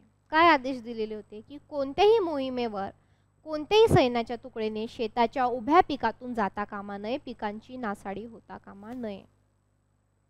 म्हणजे बघा हे खूप कॉमन सेन्सची गोष्ट आहे. किंवा रस्ता आहे तर तुम्ही रस्त्याने जा, ते कसे पडवत सुटायचे, त्या शेतामधून न्यायचे, म्हणजे असं पीक आलेलं असायचं नुकतंच, तर त्या पिकामधून जे काही म्हणजे बघा ना त्या काळामध्ये उत्पन्नाची साधने नव्हते ना, आपल्यासारखं काही तिथे मॉल्स नव्हते किंवा आपल्यासारखं तिथं काही असं खूप जागतिकीकरण नव्हतं किंवा आपल्यासारख्या शाळा नव्हत्या, हॉस्पिटल नव्हते, किंवा म्हणजे असं आज जितकं आपल्याला पैसे मिळवण्याची साधने आहे तर खूप लिमिटेड साधने होती. एक तर तुम्ही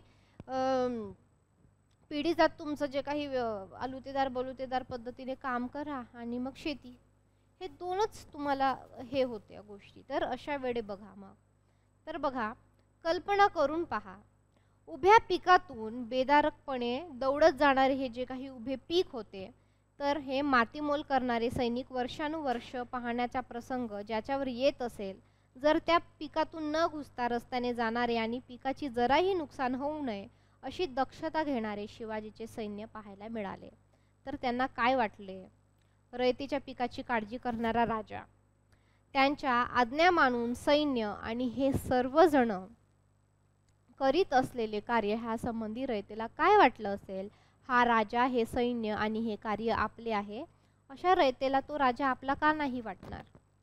त्या राजाने काय सांगितलं की बा खबरदार, इथून जर पुढे गेले तर रस्ते आहे तर रस्त्याने जावा, रस्ता बनवलेला आहे ना तर रस्त्याने जावा, जर इथून पुढे हे काही नासाडी आणि हे अशा प्रकारचे उपद्रव्य दिसले तर बघा तुमची खैर नाही. तर रयतेला सुद्धा वाटलं की बाबा असा राजा, आजपर्यंत असा राजा झालाच नाही, आम्ही कधी पाहिलाच नाही की जो आमच्या आई बहीण पत्नी मुलांची काळजी घेतो, जो आमच्या पिकांची काळजी घेतो, जो आमच्या जमिनीची काळजी घेतो, जो आमच्या कराची काळजी घेतो, जो आमच्या महसुलीची काळजी घेतो. तर हे सगळं रयतेला दिसत होतं. त्याच्यामुळे रयतेला काय वाटायचं की हा आपला राजा आहे. ठीक आहे, इथपर्यंत समजलं तुम्हाला. आता बघा की इतरांकडून त्या काळी नुसती पिकाची नासधूस होत नसे, तर बळजबरीने ती नासधूस व्हायची. सैन्याचा आणि सरदारांचा गावी मुक्काम पडला तर काय होईल? सैन्यातील घोड्यांची दाणा वैरण गावातल्या रयतेकडून घेतली जाईल. म्हणजे ते सैनिक सुद्धा काय करायचे, त्यांच्याकडून ते दाणा, ते सगळं जे धान्य ते भरून घ्यायचे. समजा कोणाचे कोंबड्या असतील, बकऱ्या असतील, तर बाबा बनवा जेवण, कापा, ते सुद्धा ते घेऊन पसार जे काही आहे ते व्हायचे. तर आणि ते घोडे पण आपल्याला माहित आहे ना की ते हे खातात, हरभरे वगैरे. तर ते म्हणजे सगळं म्हणजे प्रत्येक दृष्टीने त्यांना लुटायचं, संपत्तीने सगळ्या गोष्टीने त्यांना लुटायचं. बाबा आम्हाला लुटायचं आहे. तर सैन्याची सरबाई गावालाच करावी लागे.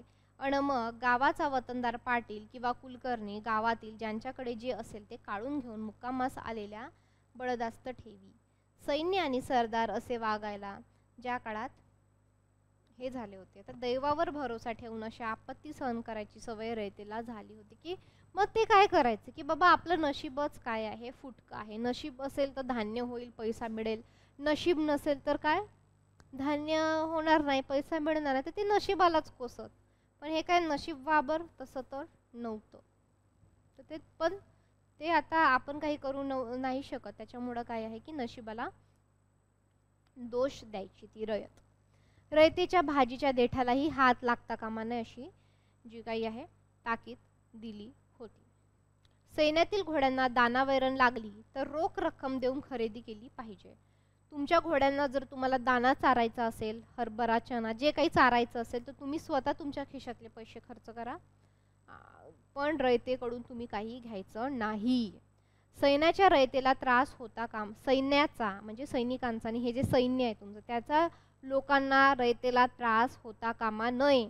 आणि नुसत्या आज्ञा देत नाही तर त्याची सक्त अंमलबजावणी सुद्धा करतो.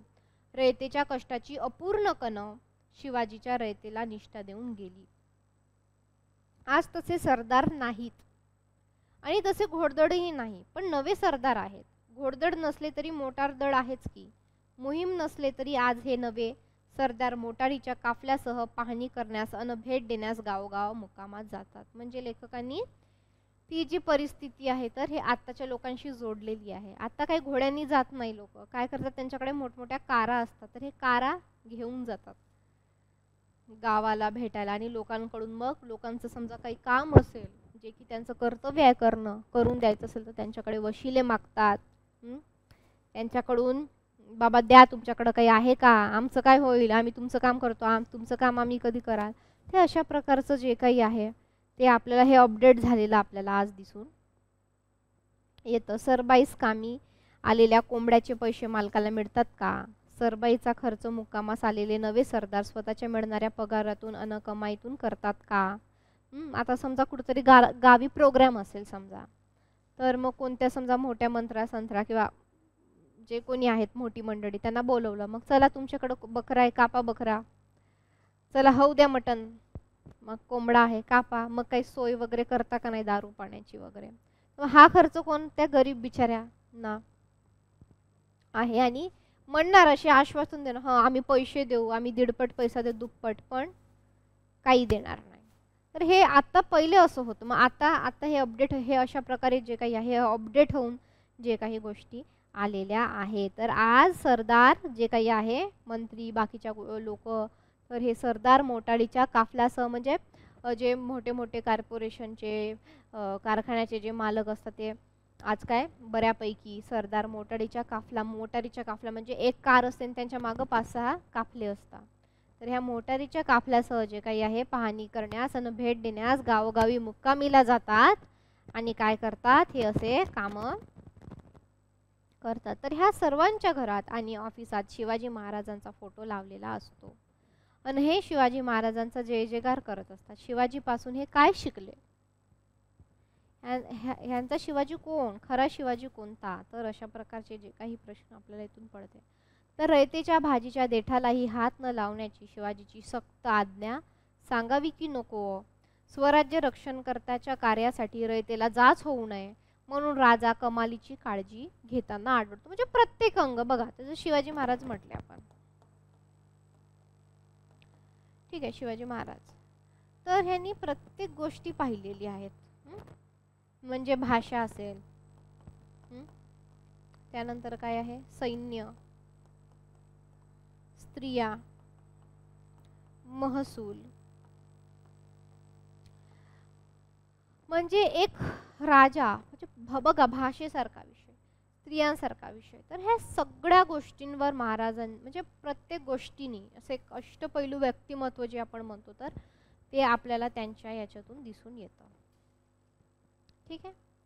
तर बघा, आता ही जी काही शिवकालीन राजनीती आहे, तर आपल्याला कशात येते? आपल्याला एक 10 आपलं हे आहेत, काय म्हणतात, संग्रह, सॉरी 10 साहित्यकृती आहे ना, त्याच्यातली आपल्याला आज्ञापत्र आहे. आज्ञापत्र कोणाचे? आज्ञापत्र सांगा. आज्ञापत्र कोणाचे सांगा बरं. कोणाचा आहे ऑनलाईन विद्यार्थी?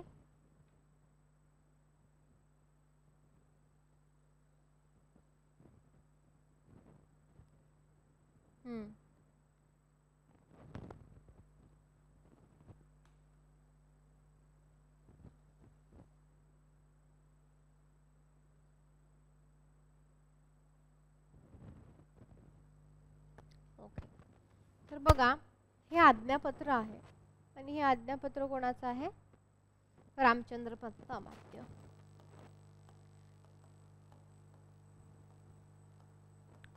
रामचंद्र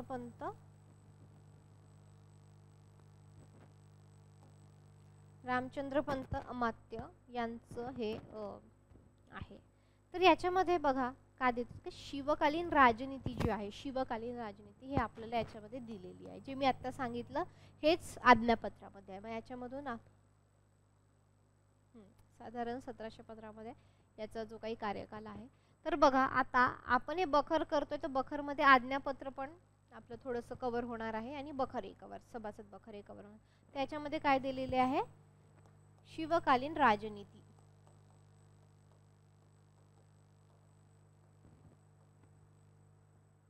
काय दिलेलं आहे याच्यात? शिवकालीन राजनीती दिलेली आहे. ठीक आहे. तर आता ह्या आज्ञापत्रामध्ये वेगवेगळ्या काही आज्ञा, जसं आपण पाहिलं की सैनिकांनी हे करायचं नाही, मुकाट्यानी रस्त्यानी, तेव्हा काही डांबराचे रस्ते नव्हते, पण जे काही मातीचे रस्ते किंवा जे काही बनवलेले रस्ते ते तिथून चालवा व्यवस्थित.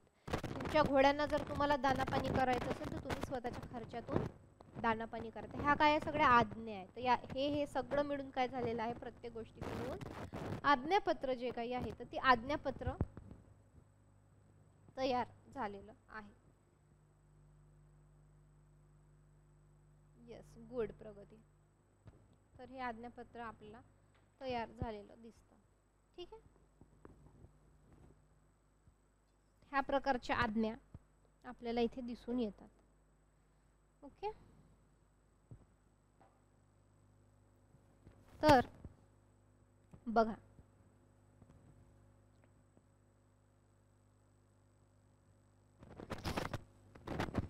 तर आता रयते संबंधी प्रीती, मनाचा कोमलपणा आणि सूक्ष्मदृष्टी ह्या सर्वांबद्दल आज्ञा. तर ह्या आज्ञा कशा, आता आपल्याला नेमकं आज्ञापत्रात काय दिलंय थोडंसं बघूयात. बघा, छत्रपतींच्या आरमार उभारण्याच्या कार्यात लाकडाचे महत्त्व कितीतरी मोठे. आरमार म्हणजे काय सांगा?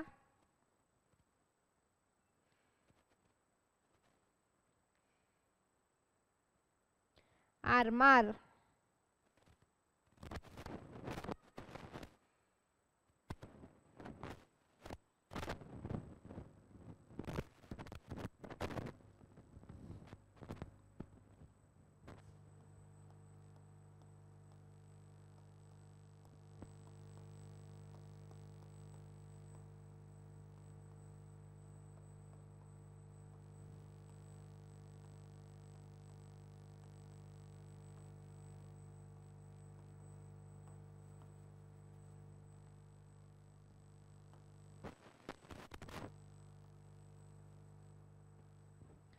ठीक आहे. तर बघा आरनार म्हणजे काय की बाबा नौदल किंवा जी जहाजाची सेना, कारण तेव्हा व्यापार इकडं तिकडं ह्या सगळ्या गोष्टी तेव्हा असायच्या. तर आता आपल्याला माहित आहे की पाण्याचा जर प्रवास करायचा असेल किंवा काय तर ते कशाने शक्य आहे, ते काय पोहत तर नाही जाऊ शकत ना 20-20 25-25 30-30 दिवस, नाही तर काय जहाज.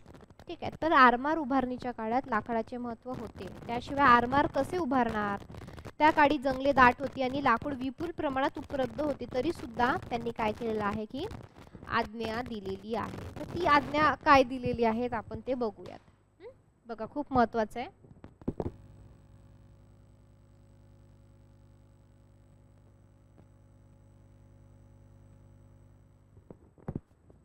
आज्ञा कशा प्रकारची आहे ती बघूयात. बघा कशी आहे. स्वराज्यातील आंबे, फणस हेही लाकडे आरमाराच्या प्रयोजनाची आहेत, परंतु त्यास हात लावू नये. काय काय, फणस, आंबे हे जे काही आहेत, फळं झाडे जी काही आहे याच्यातून पण लाकूड मिळते ना. तुम्ही आंब्याचं झाड पाहिलं असेल, खूप मोठं असतं, जर चांगलं मोठं असलं तर त्याला काय करायचं, हात लावायचा नाहीये त्या लाकडांना. काय म्हणून, तर ही झाडे वर्षा 2 वर्षात होतात असं नाही, लावलं आणि लगेच झालं आणि लगेच फळ आले असे नाही. तर रयतांनी ही झाडे लावून लेकरांसाठी लेकरांसारखी जी काही आहे ती खूप काळ त्यांनी जतन करून वाढवली आहे. आणि त्यांची दुखास काय, कदाचित एखादे झाड बहुत जीर्ण झाले, कामातून गेले असले तरी त्याचे धन्यास राजी करून ते द्रव्य घेऊन त्याच्या संतोषे तोडून घ्यावी. आता म्हणजेच काय आपण बघूयात. बघा की आता त्यांना लाकूड तर लागणारच होतं आरमारसाठी किंवा इतर गोष्टींसाठी, पण खूप तेव्हा विपुल प्रमाणामध्ये जंगल होतं, खूप सारी लाकडे होती, पण ते काय म्हटले, आंबे आणि फणस हे जे काही सगळे फळं झाडे आहेत त्यांना बिलकुल हात लावायचं नाही, कारण ही झाडं काही वर्ष 2 वर्षात होत नाही, त्याला खूप वर्ष लागतात ती झाडं उगवायला, त्याच्यावर फळं यायला. आणि ही जी काही लोक आहेत रयत आपली, तर ह्या रयतेने काय केलेलं आहे की ती लेकरांसारखी लहान लेकराप्रमाणे त्याला ती वाढवली आहे. रोज त्याला पाणी देणं, त्याची निगा राखणं, कोणतं तरी जनावर येत आहे का साईडला, कुंपण घालणं, तर असं म्हणजे एक लेकराला जसं सांभाळलं अगदी त्या लेकराप्रमाणे त्यांनी ही झाडं हे केली. आणि समजा एखादं झाड खूप म्हातारं झालं, जीर्ण झालं, तरी त्याला तोडायचं नाही. आणि जर तुम्हाला तोडायचंच असेल तर त्या झाडाचा जो काही मालक आहे, म्हणजे त्या ज्यानी कोणी ती झाड लावलेलं आहे, ज्यानी कोणी ते झाड लावलेलं आहे, तर त्या व्यक्तीची तुम्ही परवानगी घ्यायची आणि त्याच्या मोबदल्यात त्याचे पैसे द्यायचे त्या व्यक्तीला, त्या झाडाच्या मोबदल्यात, की बाबा आम्ही आता हे झाड तोडणार आहोत, एवढे एवढे तुम्हाला काय हवी ती रक्कम कबूल करून ते तुम्ही द्या आणि मग ते तोडून घ्यावे. तर बघा म्हणजे हा किती मोठा दूरदृष्टिकोन किंवा लोकांच्या मनाचा किती मोठा विचार करणारा हा जो काही हा राजा होता. राजवाडे यांच्या 18व्या खंडात खुद शिवाजी महाराजांच्या तोंडचे उद्गार नोंदवलेले आढळतात. विका राजवाडे यांच्या चिपळूण जवळ पागेचा तळ पडला असता अधिकाऱ्यांनी कसे वागावे, असं ते म्हटलं की चिपळूण जवळ चा जो काही किस्सा आहे तो आपण बघूयात. बघा, जवळ पावसाळ्याकरिता प्रयासाने साठवलेले गवत पडले आहे. हे लक्षात न घेता कुणी रंगनाड्या करतील, कुणी आगाट्या करतील, तर कोणी चिलमा करून गवतास आग लावून अनर्थ ओढवेल, तर मग सारी पागाच बुडेल. मग पागा म्हणजे काय सांगा बरं.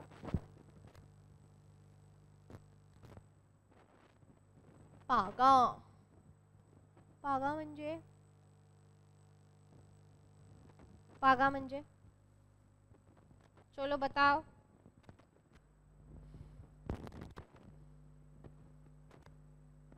पागा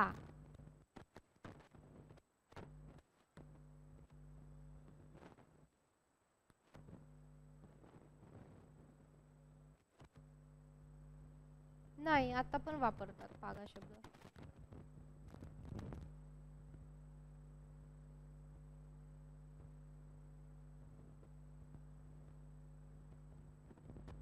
पागा म्हणजे काय की घोडे बांधण्याची जी जागा असते.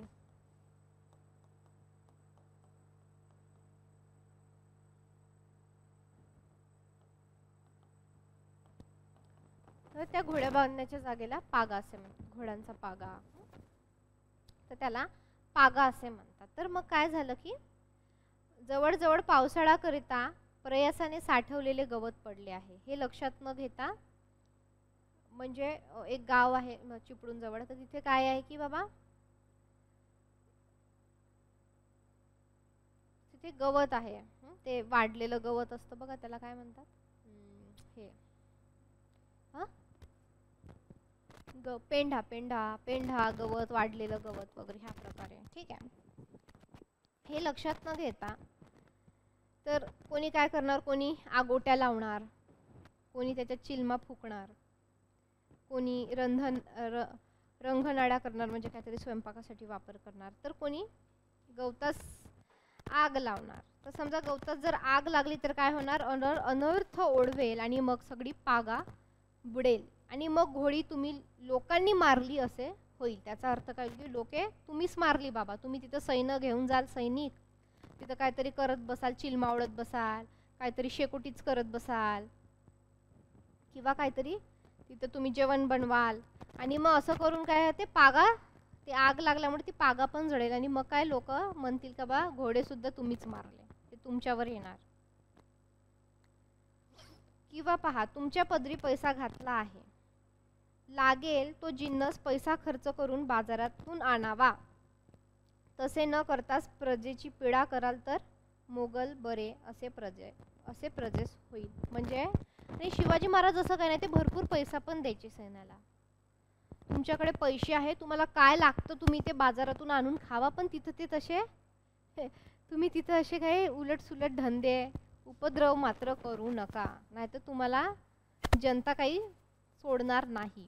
आणि मग जर तुम्ही असे केलं तुमच्यापेक्षा मुघलच बरे ना. म्हणजे बघा, तुम्हाला काय खायचंय, तुम्हाला पैसा दिलेला आहे, भरपूर अमाप पैसा आहे तुमच्याकडे, जा खा, पण असे विचित्र कारभार तुम्ही करू नका. म्हणजे हा जो काही दूरदृष्टिकोन आहे की बाबा ते काय काय करू शकतील आपले सैनिक, त्याचा सुद्धा महाराजांनी काय केलेला आहे, विचार करून ह्या सगळ्या गोष्टी त्यांनी त्या आज्ञापत्रामध्ये रामचंद्र पंतच्या अमात्याच्या आज्ञापत्रामध्ये लिहिलेलं आहे.